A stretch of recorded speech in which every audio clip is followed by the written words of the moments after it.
Hi, and welcome back to Tales Along El Camino Sierra. We're here today along an old stretch of El Camino Sierra, Highway 395, in the Eastern Sierra's beautiful and incredible Mono Basin.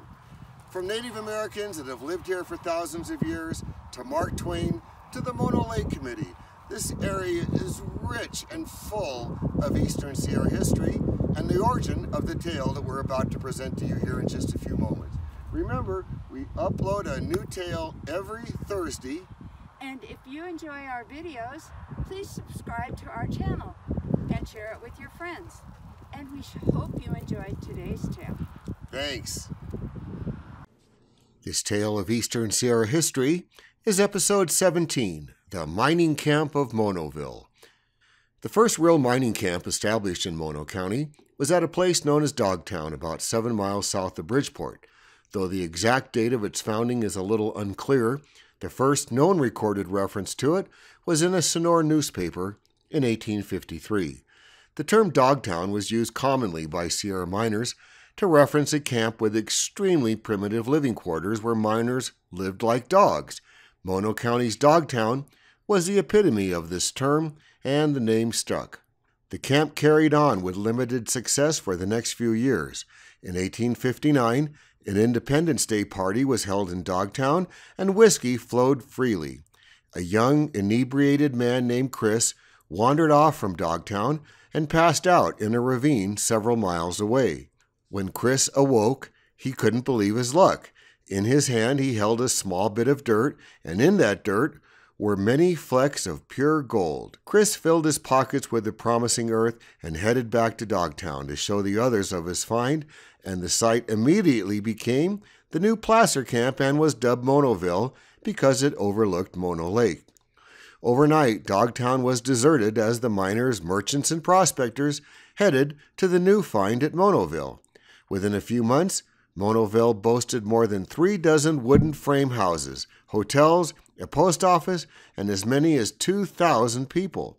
Some considered the prospect of a huge gold deposit at Monoville so great, they diverted Virginia Creek, which naturally flows east out of the rugged Sierra Nevada mountains and then north into the Bridgeport Valley, over the dividing ridge and south towards Monoville. The miners dug a small reservoir to store the diverted water and developed a high-pressure hydraulic system to wash away the hillsides above Monoville in their search for the precious metal. Investors sunk $25,000 into the 14-mile-long hydraulic mining system. The amount of gold hoped to be found at Monoville never panned out. In just over a year, miners at Monoville were packing up to head off to the new finds reportedly at nearby Aurora. By 1862, the post office had closed, and in a short time, all of Monoville's businesses had shuttered their doors. Today, it's possible to still see some of the evidence of the short-lived camp. When traveling northbound on Highway 395, about 9 miles north of Levining, identify the big sweeping left curve in the highway approximately halfway up the climb to Conway Summit. Park on the east side of Highway 395 at the sweeping left curve and get out of your car and walk the old faint roads that lead off to the east and expect the building rubble, the remains of old water ditches, and the deep scars of hydraulic mining. All poignant reminders of the dreams unfulfilled of the many fortune seekers that have staked their claim here along El Camino Sierra. Thank you for tuning in to this tale of Eastern Sierra history on one of the region's first mining camps, Monoville. Boy, those early prospectors of the Eastern Sierra were a pretty tough group of men and women.